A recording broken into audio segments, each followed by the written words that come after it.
Twelfth class maths में आपका स्वागत है। अब हमारा जो अगला टॉपिक दे रखा है, इसमें अगला टॉपिक है उपसारणिक तथा सहखंड। इसमें से उपसारणिक और सहखंड किसे कहते हैं देखना फिर इस वाले में। तो सबसे पहले मैं बता रहा हूं इसमें उपसारणिक।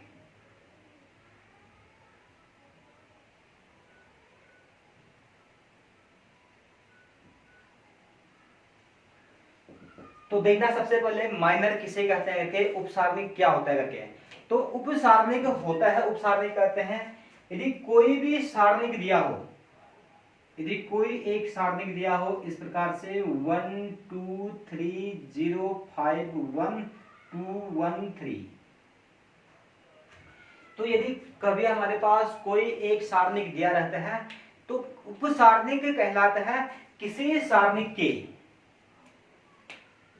किसी एक अवयव से होकर जाने वाली पंक्ति और स्तंभ, किसी एक अवयव से होकर जाने वाली पंक्ति और स्तंभ को छोड़कर जो सारणिक प्राप्त होता है।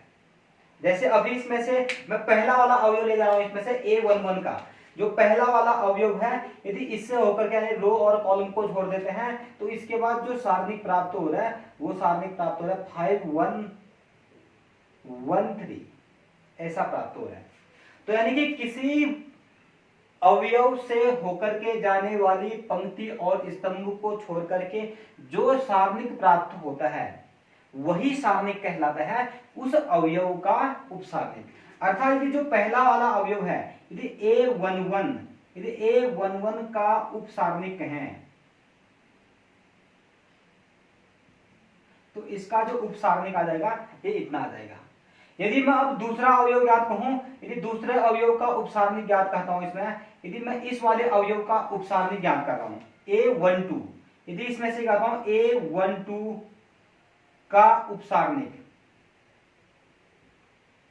तो A12 का जो उपसारणिक आ जाएगा इसका उपसारणिक होगा।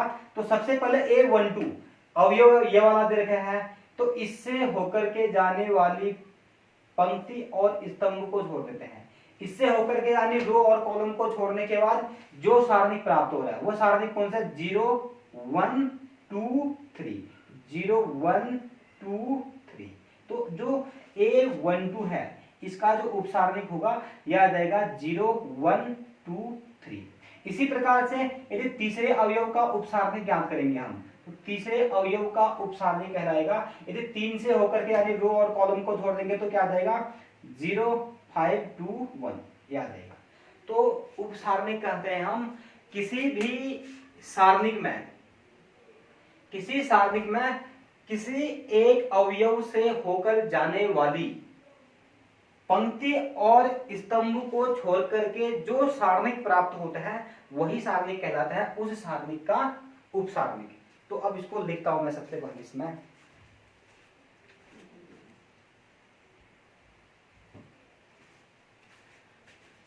तो उपसारणिक कहा मैंने किसी सारणिक के किसी अवयव से होकर के जाने वाली पंक्ति तथा स्तंभ को छोड़ने पर जो सारणिक प्राप्त होता है वही सारणिक कहलाता है उस सारणिक का, उस अवयव का उपसारणिक कहते हैं। तो आप सबसे पहले इसको लिख लीजिए, फिर इसके बाद अब दूसरा बताता हूं मैं कि सहखंड किसे कहते हैं। तो अब देखना सहखंड किसे कहते हैं, तो तब तक आप सबसे पहले इसका एक स्क्रीनशॉट लीजिए।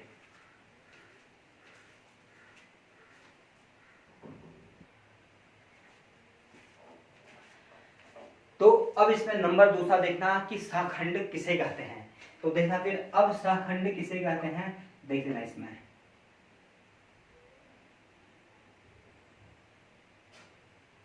सहखंड या कभी कभी इसको कहा जाता है सहगुणनखंड, ये आगे है कोफैक्टर। देखना कोफैक्टर किसे कहेंगे।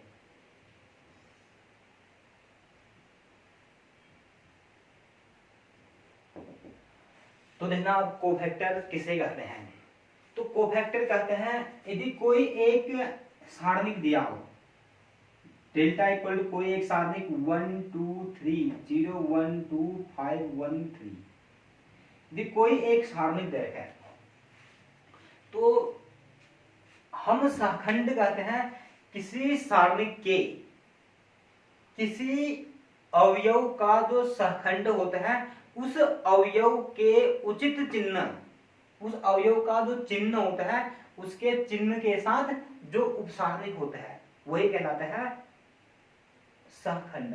देखिए इनके चिन्ह के साथ उपसारणिक, जैसे चिन्ह के साथ से किसी सारणिक का चिन्ह इस प्रकार से ले जाते हैं, से पहला आ जाता है पॉजिटिव, उसके बाद नेगेटिव, पॉजिटिव, अल्टरनेटिव पॉजिटिव और नेगेटिव आते रहते हैं इस वाले में, तो फिर माइनस आ जाएगा इसमें, plus minus plus minus plus, इस प्रकार से आते रहते हैं।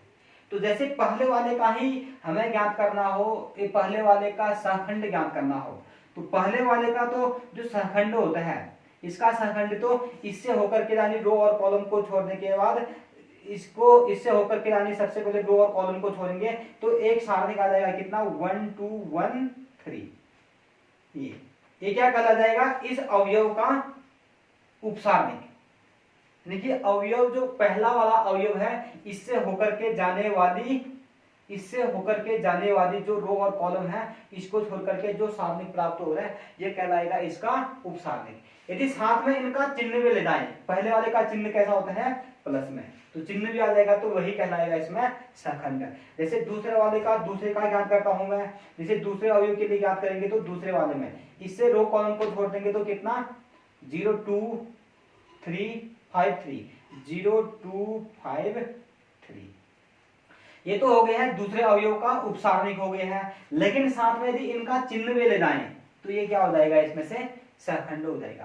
तो सहखंड कहते हैं जो भी कोफैक्टर होता है किसी सारणिक के किसी अवयव का जो सहखंड होता है इसका सहखंड उस अवयव का जो उपसारणिक होता है वही उपसारणिक होता है, लेकिन उनके जो चिन्ह होंगे इन चिन्हों के साथ में। तो इसको जनरल रूप से हम लिखना चाहें तो इन चिन्हों को ऐसा करके लिख सकते हैं इसमें से, जैसे इसको दर्शाते हैं A11 यदि -1 की पावर I प्लस जे करते हैं, 1 + 1 कर दे तो चिन्ह प्लस में आ जाएगा। यदि A12 से दर्शाते हैं, यदि -1 की पावर 1 + 2 कर दें तो चिन्ह माइनस में आएगा।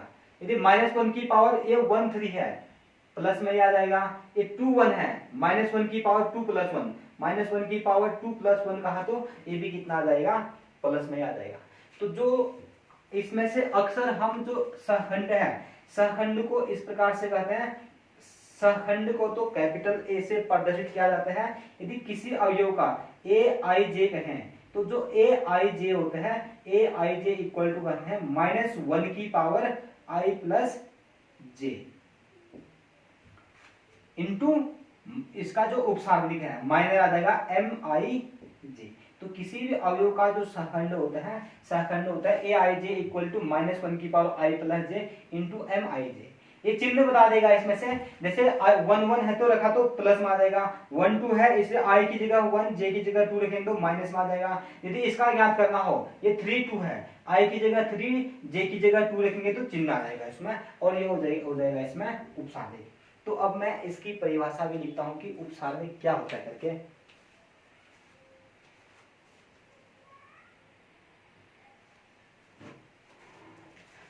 तो इसमें जो सहखंड कहा हमने किसी सारणिक के किसी अवयव का सहखंड उस अवयव का उचित चिन्ह के साथ जो उपसारणिक होता है उसी को कहते हैं हम सहखंड कहते हैं। और इसको Aij से प्रदर्शित करते हैं, Aij इक्वल टू -1 की पावर I + j इंटू उपसारणिक Mij। तो अब इनसे संबंधित एक प्रश्न बनाता हूं इसमें, जिसमें उपसारणिक और सहखंड दोनों के दोनों ज्ञात करते हैं इसमें। तो देखिए पहले इसमें एक प्रश्न अगला।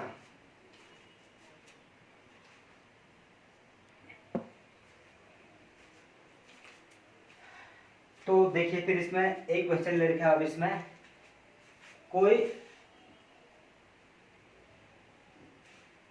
कोई एक सारणिक दे रखा है, हमें नंबर 1 ज्ञात करना है उपसारणिक, नंबर दूसरा ज्ञात करना है सहखंड। तो देखना फिर सबसे पहले नंबर 1 ज्ञात करता हूं मैं उपसारणिक। अभी सभी अवयवों का, पहले अवयव का उपसारणिक, दूसरे का, तीसरे का। अभी सबसे पहले अवयव का उपसारणिक M11, दूसरे अवयव का उपसारणिक M12, तीसरे का M13,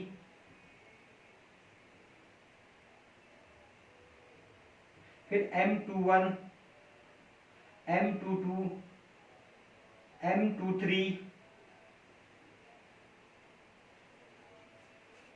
फिर आ जाएगा उसके बाद कितना M31, M32, M33, इनको ज्ञात करते हैं। तो देखना फिर इन सभी अवयवों का जो उपसारणिक होता है, इनका जो माइनर होता है कैसे याद करेंगे देखना फिर इसमें।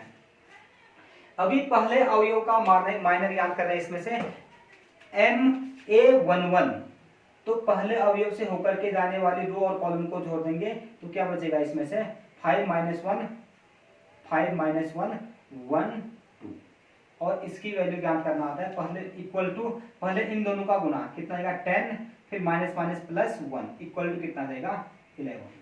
तो पहले अवयव का जो उपसारणिक होगा वो आ जाएगा 11। दूसरे का याद करेंगे तो एक उपसारणिक बनाते हैं इसमें भी, दूसरे से होकर के आइए रो और कॉलम को छोड़ दिया कितना 3 - 1 0 2, इसमें आ जाएगा 3 - 1 0 2, तो इक्वल टू इसकी वैल्यू कितना 6 - 0 इक्वल टू 6 है। अब 1 3 इसका उपसारणिक याद करेंगे तो कितना 3 5 0 1, इसमें आ जाएगा 3 5 0 1 इक्वल टू कितना देगा 3 - 0 इक्वल टू 3। अब 2 1 का उपसारणिक ज्ञात करने के लिए सबसे पहले यहां से आते कितना 0 4 1 2, इसमें आ जाएगा 0 4 1 2 इक्वल टू 0 - 4 इक्वल टू -4। अब 2 2 इसका उपसारणिक ज्ञात करेंगे तो 1 4 2 0 2, इसमें आ जाएगा 1 4 0 2 इक्वल टू कितना आ जाएगा इसकी जगह भी 2 - 0 इक्वल टू 2। अब 2 3 की उपसारणिक ज्ञात करेंगे तो कितना 1 0 0 1 1 1 0 0 1 इक्वल टू 1 - 0 इक्वल टू 1, इतना आ गया है। अब 3 1 की उपसारणिक ज्ञात करेंगे तो कितना आ जाएगा इस वाले में 0 4 5 -1 इक्वल टू 0 माइनस कितना 20 इक्वल टू -20। अब 3 2 इसकी जगह कितना आ जाएगा इस वाले में 1 4 3 -1 इक्वल टू कितना -1 -12 है इक्वल टू -13 आ जाएगा। अब 3 3 का ज्ञात करेंगे तो कितना आ जाएगा इस वाले में, इसमें आ जाएगा 1 0 3 5 इक्वल टू 5 - 0 इक्वल टू 5। तो हमें याद करना था सबसे पहले कि माइनर याद करना था, तो ये हमने याद कर दिया माइनर, सभी अवयवों के माइनर, उस अवयव से होकर के जाने वाली रो और कॉलम को छोड़ करके जो भी सारणिक प्राप्त हो रहा था ये हमने ज्ञात किया। तो अब हमें याद करना है सहखंड ज्ञात करना है। तो सहखंड कैसे ज्ञात करेंगे एडजॉइंट को देखना फिर इसमें। तो अब एडजॉइंट ज्ञात करते हैं इस वाले में। तो सबसे पहले ज्ञात करता हूं मैं A11 पहले अवयव का, फिर A12, फिर A13, फिर आ जाएगा A21 A22 A23, फिर A31 A32 A33,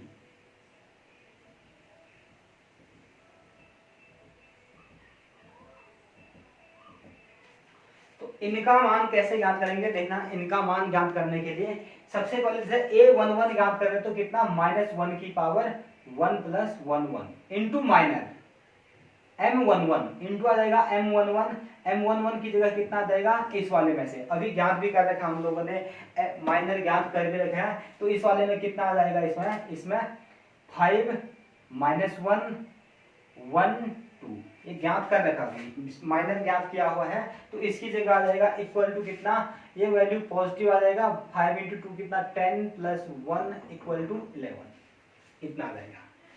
तो सेम इसी प्रकार से A12 याद करेंगे तो -1 की पावर कितना 1 + 2 M12, इससे रो कॉलम को छोड़ दिया, ये ज्ञात भी कर रखे हैं। यहाँ पर कितना आ जाएगा 3 -1 0 2, तो इक्वल टू इसकी जगह भी कितना आ जाएगा 6, यहाँ से ये वाला वैल्यू तो पहले बाहर से कितना आ जाएगा माइनस, यहाँ अंदर कितना आ जाएगा 6 - 0 इक्वल टू कितना -6 आ गया है। चिन्ह के साथ इसकी वैल्यू कितना आता है, -6 है। अब इसी तरह से A13 याद करते हैं, तो -1 की पावर कितना देगा, 1 + 3 इंटू एक सामने A13 इसकी जगह कितना देगा 3501 इक्वल टू कितना देगा, -1 की पावर 1 + 3 4, ये पॉजिटिव आ जाएगा, 3 - 0 इक्वल टू 3 आ जाएगा। अब A21 कितना, -1 की पावर कितना 2 + 1, A21 अभी ज्ञात कर रखा है, मैं डायरेक्ट लिख दे रहा हूं, इसकी जगह कितना आया था, -4 आया था, -4 इक्वल टू इसकी पावर इसमें कितना देगा, A21 माइनस चिन्ह आ जाएगा, माइनस के साथ कितना माइनस माइनस प्लस A4 आ जाएगा। A22 -1 की पावर 2 + 2 इंटू A22 हमने ज्ञात कर रखा था, इसकी जगह कितना था 2, तो इसकी वैल्यू आ जाएगा 2। A23 -1 की पावर कितना देगा 2 + 3 इंटू कितना आ जाएगा, A23 की जगह अभी हमने ज्ञात किया था, इसकी जगह आ रखा है 1, तो इक्वल टू कितना देगा, इसका चिन्ह माइनस में होगा तो -1। अब A31 याद करते हैं, तो A31 की जगह -1 की पावर 3 + 1 इंटू माइनस A31 कितना देगा 0 4 5 -1, तो पॉजिटिव चिन्ह आ जाएगा, कितना आ जाएगा इक्वल टू 0 - 20, यहां से आ जाएगा 0 माइनस कितना देगा 20, कितना था इसमें से A31 याद किया, इसकी जगह कितना 0 4 5 -1, तो -20 आ जाएगा। जब अगला याद करेंगे तो -1 की पावर कितना 3 + 2 इंटू फिर एक सारणी, इसमें से कितना आया 3 2 में कितना आएगा 1 4 3 -1, फिर इसको इसकी वैल्यू आ जाएगा, इसी प्रकार से जो लास्ट आ जाएगा -1 की पावर 3 + 3 इंटू कितना आ जाएगा, इसकी जगह 1035 इतना। तो इस प्रकार से हम किसी भी सारणिक के अवयवों का उपसारणिक भी ज्ञात करते हैं और सहखंड भी ज्ञात करते हैं। तो आप लोगों को जो उपसारणिक और सहखंड ज्ञात करना आ चुका होगा, इसमें से जो माइनर कोफैक्टर कैसे ज्ञात करते हैं, तो आप इनका स्क्रीनशॉट लीजिए, इसको बनाते रहिए। तो अब अगले प्रश्नों में इस प्रकार के जितने भी होंगे, तो हम आसानी से अब जिस प्रकार से प्रश्न आएंगे, हम उनका सारणिक, उपसारणिक और जो सहखंड है उसको ज्ञात कर लेंगे इसमें। तो आप इनको लिख लीजिए।